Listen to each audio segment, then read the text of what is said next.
कि जो लोग आज इस मुल्क में नफरत को फैला रहे हैं, आप जाइए गुलबर्गा में 200 किलोमीटर हैदराबाद से गुलबर्गा के रेलवे स्टेशन को हरा रंग किया गया था, तो वहां पर बीजेपी आरएसएस वाले एहतजाज किए कि हरा रंग मुसलमानों का है, निकालो इसको।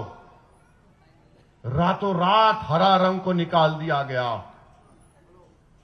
ये बीजेपी आरएसएस की नफरत की निशानी है कि हरा रंग नहीं होना चाहिए, मुसलमानों का है। अरे मोहन भगवत, हम तो हर रंग में रंग जाने वाले हैं, रंग से हमको क्या निस्बत नहीं, हरा रंग मुसलमानों का है। मैसूर में एक बस स्टैंड के ऊपर एक छोटा सा गुंबद लगाया गया, तो मैसूर का बीजेपी का एमपी बोला ये इस्लाम की निशानी, मिटाओ। तोड़ दिए उसको, तोड़ दिया उसको।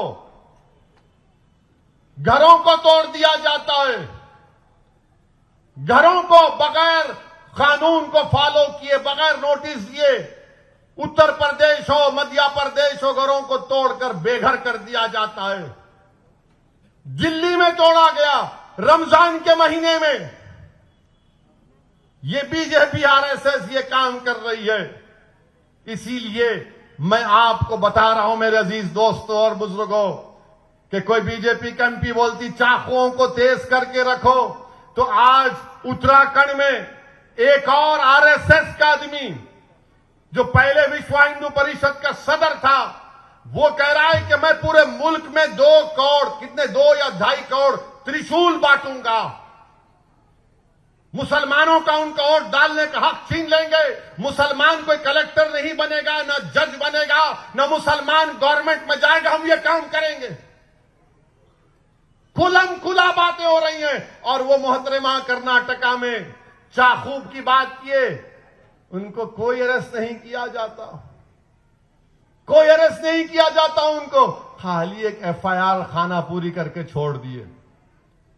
और हमारा बच्चा अगर कोई शादी की बारात में खाली लकड़ी की तलवार से 3 मार पे नाचा तो पकड़ उसको, पकड़ पकड़, अरे अरे देख चाकू निकाला ये, अरे लकड़ी है बाबा, लकड़ी से इतना चमक रहे, तो उनको लकड़ी की से फिक्र नहीं है, उसके हाथ में दिख रहा, ओ हो ये हाथ में आ गया, मगर उन्होंने चाकू बता के जा रहे, तेज करो बोल रहे, उन पे फूल बरसा रहे। और हमारे बच्चों को ले जाकर, दलितों के बच्चों को ले जाकर, गरीबों के बच्चों को ले जाकर उनकी ताजपोशी करते हैं हजरत पुलिस। मेरे अजीज दोस्तों और बुजुर्गों, ये हमारे वतन अजीज में हो रहा है। और बीजेपी का जो भी नेता आता, ये नहीं तुष्टीकरण की राजनीति करती है मजलिस। तेलंगाना को आई कि अपीसमेंट करते, अरे तेलंगाना के चीफ मिनिस्टर यादाद्री में 1200 करोड़ की मंदिर बनाया, 1200 करोड़ की आलीशान मंदिर बनाया, तुम उस पर क्या बोलेंगे? बोलो, नहीं बोलेंगे उस पर। अच्छा, वो यादाद्री की मंदिर में उसमें शैंडलियर कौन लगा है मालूम आपको?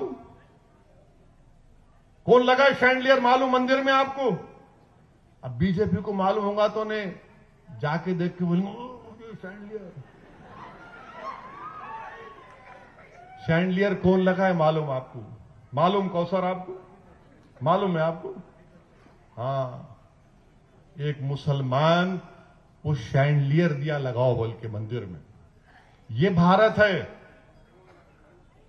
उन कारोबार करते, मगर लोगों को मालूम था कि वो मुसलमान के पास शैंडलियर का एक्सपर्ट है, वो उन्होंने बना के दिए। ये भी हकीकत है। तो ये तेलंगाना में होता है और बीजेपी इससे नफरत करती है। हमारे को के चंद्रशेखर राव जो कर रहे हैं उससे हमको कोई मुखालिफत नहीं है। वो अपने मजहब पर चल रहे हैं, हम अपने मजहब पे चल रहे हैं। सबको अपने मजहब पर चलना चाहिए। यही तो इस मुल्क की खूबसूरती है कि इस पूरी दुनिया में अगर कोई मुल्क है जहां पर हजारों की तादाद में तहजीबें हैं तो भारत है। अगर हैदराबाद के मुसलमान की तहजीब अलग है तो केरला के मुसलमान की तहजीब अलग है। अगर केरला के मुसलमान की तहजीब अलग है तो एक तमिलनाडु के मुसलमान की तहजीब अलग है। अगर एक मुंबई में एक मुसलमान की तहजीब अलग है तो मराठवाड़ा के मुसलमान की तहजीब अलग है। ये मुल्क में इतनी तहजीबें हैं। यहां पर बिरयानी खिलाई जाती, औरंगाबाद में नान खलाई खिलाई जाती। ये तहजीब का हिस्सा है। अगर बीजेपी को एक ही बात बोलती, नहीं नहीं नहीं कुछ भी नहीं होना, एक झंडा, एक कल्चर, एक मजहब, बाकी सब बर्खास्त, माने तीन चीज, एक मजहब, एक कल्चर, एक झंडा। झंडा तो एक ही है, मगर आप झंडे को कब माने? जब आपका बैन हट रहा था। उससे पहले तो ऑर्गेनाइजर मैगजीन में लिखा गया था ये तीन रंग अशुभ है। बोले उन्होंने बोले नहीं तीन है अशुभ है, ये नहीं मानते इसको हम। अबे तेरे को मानने के लिए कौन बोला? देश मान लिया, तुमको ही मानना पड़ा बाद में। अब आरएसएस वाले हमको सिखा रहे नहीं आपको भारत में रहना है तो इस्लाम की बालादस्ती को छोड़ना पड़ेगा। मोहन भागवत साहब, अगर आप किसी अम्मा के पास जाएंगे, किसी मां के पास जाएंगे, आप एक 4 माओं को बिठाओ, उसमें हर किस्म की मां होगी, उसको पूछो तेरा बेटा या तेरी बेटी तुझसे कितनी मोहब्बत करती? उन्हें बोलेंगी मेरी जान है ये, दुनिया की सब दौलत छोड़ दो, मेरी औलाद मेरे लिए कीमती है। ये मां बोलती है। मगर आप बोल रहे नहीं तुम्हारी पसंद नहीं हमारी पसंद, एक कल्चर, एक जबान। कैसा होगा भारत में? कहां होगा भारत में? ये भारत की खूबसूरती को कोई नहीं बिगाड़ सकता। मैं जानता हूं कि आज की इस तकरीर के बाद बहुत से लोगों को पेट में दर्द होगा, पेंचिश होगी, और पेंचिश का इलाज एक ही है मेरे पास, जिंदा तिलिस्मात के 2 खतरे मुंह में आ करके डाल लो। मैं अपनी जबान को रोकने वाला नहीं हूं, मैं बोलूंगा बराबर। और सुनो मेरी इस बात को, आप 2024 में बीजेपी को हरा सकते, इस देश हरा सकता है इंशाअल्लाह ताला। कहां बीजेपी की हुकूमत खुद की ताकत पर बनी? उत्तर प्रदेश में 1, गुजरात में 2 और आसाम में 3। अब जब मध्य प्रदेश में सरकार बनी, कैसे बनी? मेरे से नहीं बनी। कांग्रेस के जो बेवकूफ अहमक लोग थे उन्होंने मोदी के पास पैरों पे गिर गए, उनके 24 एमएलए चले गए, मध्य प्रदेश में हुकूमत बन गई। कर्नाटका में कुमारस्वामी और कांग्रेस की हुकूमत थी, उसमें से 24-25 उधर कुलाठी मारे। माने बंदर भी देख के बोलता हूंगा अब्बा, मैं एक झाड़ से एक झाड़ कुलाठी मारता हूं, ये बीजेपी में कितने कुलाठियां मार के जा रहे तुम लोग। आने कर्नाटका में इनकी हुकूमत बन गई, महाराष्ट्र में शिवसेना, कांग्रेस सेकुलर बना दी उसको। कांग्रेस के पास एक नोटरी का ऑफिस है, जो उनके पास आके उनके मिला बोलते आकर हम स्टैंप मारते सेकुलरिज्म का। कांग्रेस मिलके तो शिवसेना के वो एमएलए उधर भाग गए, बीजेपी की सरकार बन गई। नॉर्थ ईस्ट में तो है उनकी, मगर बंगाल में नहीं है, दूसरे जगहों पर नहीं है। तो 2024 जो लोग अभी बोल रहे नहीं नहीं अभी भी मौका है, मगर शर्त क्या है? शर्त यह है कि मोदी के सामने कोई खड़ा नहीं होना। इन्हों खड़े हो गए, उन्हों खड़े हो गए, मैं हूं फुला नहीं। मोदी से मुकाबला, आप जैसा मोदी से मुकाबला करना है तो मोदी बनाम हैदराबाद मुकाबला होना, मोदी बनाम सिकंदराबाद मुकाबला होना, मोदी बनाम आदिलाबाद मुकाबला होना, मोदी बनाम महबूब नगर मुकाबला होना, मोदी बनाम करीमनगर मुकाबला होना, मोदी बनाम तेलंगाना मुकाबला होना। यह मुकाबला जब होगा तब बीजेपी जरा परेशान हो जाती, अरे ये क्या है रे भाई। उन्होंने आएंगे जरूर यहां पे और निशाना लैला को बनाएंगे, मगर मुझे मालूम आप मुझे कितना चाहते हो। सबके निशाने में मौलवी इस्माइल नजर आए, आरएसएस तो नजर नहीं आई थी ना। मगर आप कौन सी जंग लड़ रहे बताओ हमको? क्या कोई टीवी वालों को पूछना नहीं चाहिए आरएसएस वालों को बिठाकर, अरे बताओ ये कौन सी 1000 साल की जंग है? मगर इसका जिक्र नहीं करेंगे मेरे अजीज दोस्तों और बुजुर्गों। और मैं आपको आरएसएस की तारीख बताऊंगा। अभी हमारे जैन लोग एहतजाज कर रहे हैं कि उनके मजहबी मुकामात जो झारखंड में है उसको टूरिज्म से निकाला जाए, वहां पर गंदगी हो रही है, हम उसकी तायीद करते हैं। तो गोलवालकर आरएसएस के बहुत बड़े सरसंघचालक थे, करीब 35-40 साल आरएसएस के सरबराह थे। उन्होंने ऑर्गेनाइजर मैगजीन 10 जून 1963 में हमारे जैन और बुद्धिस्ट भाइयों के बारे में क्या कहा? अंग्रेजी में कहा कि so far as Jains and Buddhist are concern, they have never made any contribution to the soil and political thought as such. We have never inherited any अर्थशास्त्रास, यानी अर्थशास्त्र का मतलब माशियात का इल्म और सियासत का इल्म, एंड धर्मशास्त्रास फ्रॉम देम। यह आपकी मोहब्बत है जैन और बुद्धिज्म से। और फिर मोहन भगवत साहब आप हमको दर्श दे रहे थे, ये तो बताओ कि महात्मा गांधी के कत्ल के बाद जब आरएसएस पर बैन पड़ा और जब बैन उठा तो क्या आरएसएस को यह मजबूर नहीं किया गया था कि तुमको तिरंगे को मानना पड़ेगा, अंबेडकर के बनाए हुए आईन को, संविधान को मानना पड़ेगा? बोलो आरएसएस वालों। इनको बोलना पड़ा कि ये बैन उसी वक्त उठेगा। और ये कौन बोला? उस वक्त के मद्रास बोलते थे, वहां का एक वकील था टीआरवी शास्त्री। 13 जुलाई 1949 हिंदू का अखबार है जिसमें टीवीआरवी शास्त्री ने जिक्र किया कि आरएसएस को तिरंगे को एक्सेप्ट करना पड़ा, संविधान से अपनी वफादारी को दिखाना पड़ा और संविधान को रेस्पेक्ट करना पड़ा। और हम मोहन भगवत से यह पूछना चाह रहे हैं, मोहन भगवत साहब ये बताइए कि 1931 में इटली में मुसोलिनी से जाकर बीएस मुंजी मिलते हैं तो क्या मुसोलिनी के साथ बैठकर पिज्जा खा रहे थे?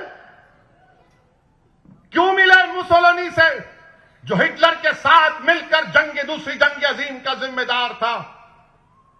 फिस्ताई ताकतों का सरबराह था मुसोलिनी। मुंजी कौन थे बोलो आरएसएस वालों?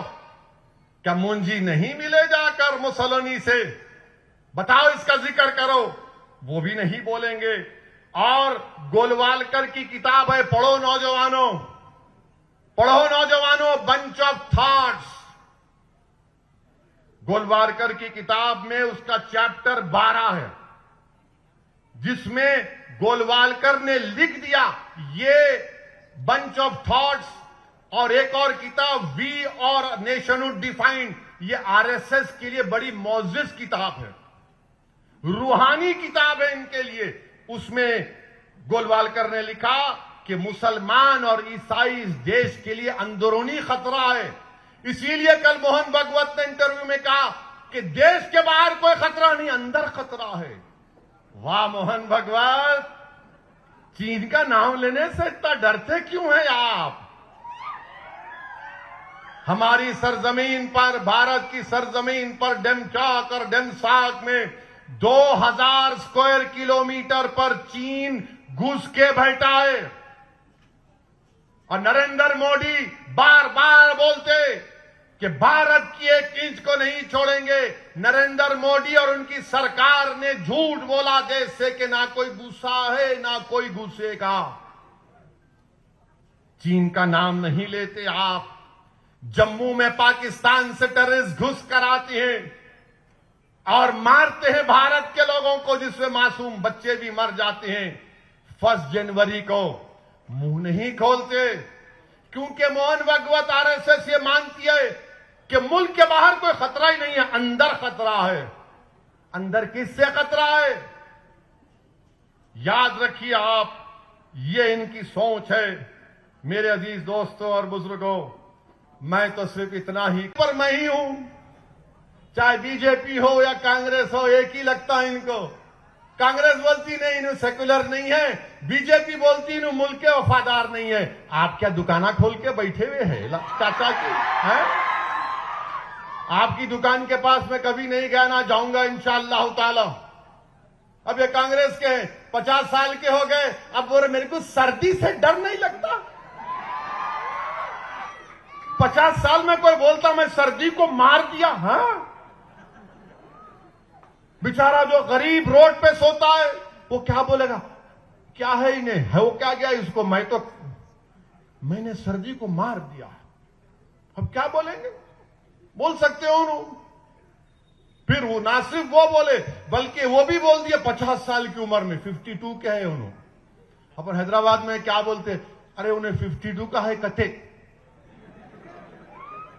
52 का है कथे। और उन्होंने कथे क्या बोले? अपना नाम लेके बोले मैं उसको मार दिया। अपना नाम लेके बोल रहे मैं उसको क्या बोले? मैं उसको मार दिया, मैं वो है ही नहीं। फिर तू क्या है? फिर जिन है? मैं उसको मार दिया। अगर मैं वो बोला मैं अपने आप को मार दिया तो बोलेंगे उठो भाई, इसको ज्यादा ही हो गया इनको, अब चलो, अब 3 दिन से बहुत दौरा कर लिया, इनको दौरे पड़ रहे शायद। उन्होंने बोल रहे और मीडिया वाले हाँ, मैं अपने आप को मार दिया, मैं अपने आप को खत्म कर दिया। अरे बाबा फिर तू खत्म हो गया तो फिर क्या है यहां पर? नहीं मालूम, शायद उनके पास मोकिला होंगे उनके, नहीं मालूम, मेरे कहने तो नहीं है। मगर ये कांग्रेस का हाल है, ये कांग्रेस का हाल है। अब इन्हों मुकाबला कर रहे, इन्हों मंदिर को जा रहे, इन्हों भी जा रहे। देखो याद रखो, सालार हमारे को एक चीज सिखाए थे, पाशा खादरी भी गवाह है कि मरहूम कायद सालार, जो मैं आज जो कुछ भी सियासत मुझे थोड़ी बहुत आती, वो जो मैं चंद महीने अपने वालिद के साथ दारुसलाम में अपनी कामयाबी के बाद जब मैं बैठता था दारुसलाम में, तो मरहूम कायद कितनी बातें मेरे दिलो दिमाग पर नक्श कर दी अल्लाह ने। कि सालार हमेशा कहते थे कि अपने दुश्मन के घर पे जाके नहीं लड़ना, अपने दुश्मन के घर पे जाके नहीं लड़ना, यानी उसकी ताकतवर जो एरिया है उस पे नहीं लड़ते आप। अब दंगल में जैसे तेलंगाना केसरी हुई तो दोनों पहलवाना क्या करते, उसकी कमजोरी पे अटैक करते, दाव जो लगाते कमजोरी पे लगाते, ताकतवर उस हिस्से पे नहीं लगाते। इन्हों जो है उन्होंने ताकतवर पे दाव लगा रहे। अब कहां जीतेंगे बोलो आप? उन्होंने छटे हुए हैं, उन्होंने बहुत छटे हुए हैं, उन्होंने पहुंचे हुए हैं। इन्होंने बोले नहीं मैं दाव, अरे भाई वो तरीका नहीं है। दुश्मन के घर पे जाके नहीं लड़ते, उसको घर से निकालना, निकल प्यारे आ तो सही आ।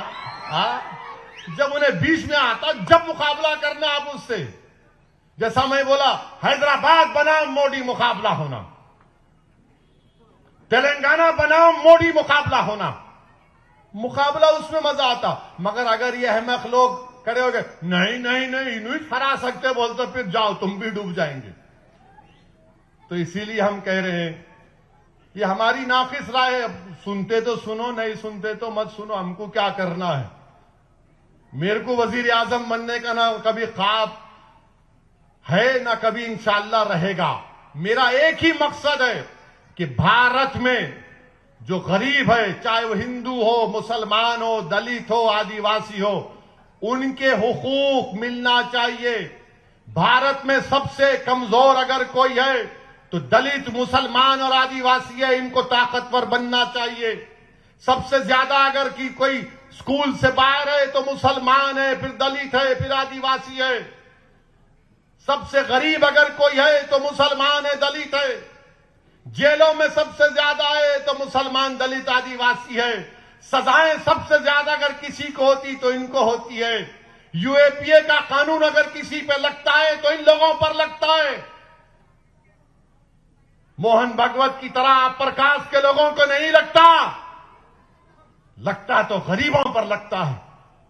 हमारी लड़ाई उन गरीबों की हक दिलाने की है, उनको इंसाफ दिलाने की। ये हमारी कोशिश है। अब कोई साथ लेता है नहीं लेता, मेरे को उसकी फिक्र नहीं है, ना मेरे को उसकी परवाह है। मेरे को हमेशा टीवी वाले पूछते आपके साथ कौन है? अरे समझते नहीं बेचारे, किसी के साथ कोई नहीं है सिवाय अल्लाह के। मेरे साथ भी मेरा रब है और रहेगा। मुझे साथ आपके साथ, अरे जब अल्लाह साथ है तो किसकी क्या जरूरत? नहीं आपके साथ उन्होंने नहीं है, वो पार्टी नहीं है, ये नहीं है। तो मैं बार बार बोलता हूं कि जब तक अल्लाह हमको जिंदा रखेगा हम जिद्दोजहद करते रहेंगे। और जब इस दुनिया से चले जाएंगे तो लोग बोलेंगे कि हां, एक जमात का एक शख्स था जिसने जमात की कामयाबी के लिए बातिल ताकतों के तूफानों से मुकाबला किया अपने जमात के रुफाओं के साथ। उसने पीठ नहीं दिखाई, शिकस्त खाई, मगर फिर उठा और मुकाबला किया, फिर शिकस्त खाई, उसने फिर उठा और मुकाबला किया। क्यों किया मुकाबला? क्योंकि उसको अल्लाह पर तवक्कल था। और तवक्कल हम तमाम को अल्लाह पर रखना है। अल्लाह हमारे लिए काफी है। जिस तरह एक एमएलए को अल्लाह ने मंजलिस के कामयाब किया था 28 साल पहले, मैं सलाम करता हूं उस लोगों को जिन्होंने असदुद्दीन ओवैसी और मंजलिस को कामयाब किया था। वो तुम्हारे इत्तेहाद, तुम्हारे वोटों का सदका था कि आज असदुद्दीन ओवैसी इनकी रातों की नींद को आराम करके रख दिया है कि जब हम मजलूमों के इंसाफ की बात करते हैं। मेरे अजीज दोस्तों और बुजुर्गों, ये काम नौजवानों आपको करना है। नौजवानों आपको मंजलिस को मजबूत करना है। और नौजवानों, तुम इस मुल्क के मुस्तकबिल हो। अगर तुम गिर जाओगे नौजवानों तो याद रखो जैसा किसी घर की दीवार गिर जाती है, अगर नौजवान गिर जाता है तो घर की दीवार गिर जाती है और लोग उसको अपना रास्ता बना लेते हैं। ड्रग्स से बचो। बल्कि मेरे को तो मालूम हुआ कि ये जो कत्ल करते हैं ये लोग, ये कत्ल करने वाले इबलीस के साथी हैं, खबीस हैं, ये लोग गंदे लोग हैं। वो क्या करते हैं कि एक नाइट्रावेट एक गोली आती है, नाइट्रावेट गोली डाल के जाके इन्हों कत्ल करते। हम मेडिकल शॉप वालों से ही बोल रहे, ये चुरपुर टपोरियों को नाइट्रावेट नहीं देना आप। अगर कहीं दिए और कहीं कत्ल हो गया तो फिर मेडिकल शॉप वाले याद रखो, हैदराबाद में बहुत सीसीटीवी कैमरा लग गए। खैर 2-3 हजार नहीं काम कर रहे, वो पुलिस वाले देखना चाहिए।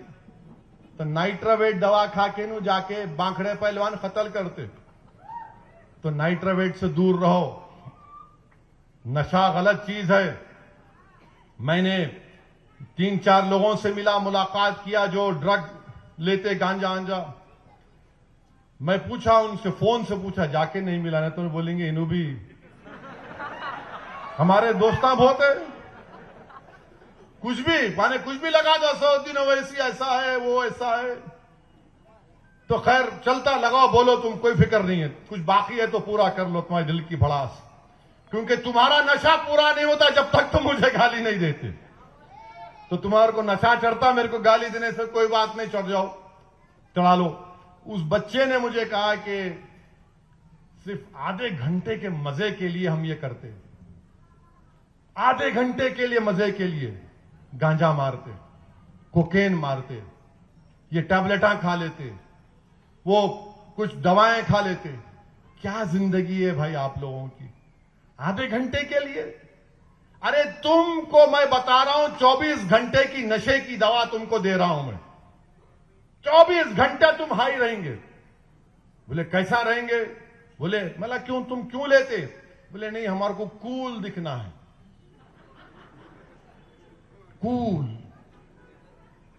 अंदर पूरा कूल हो रहा जिस्म, फेफड़े, गुर्दे, दिल, नर्वस सिस्टम पूरा कूल हो रहा।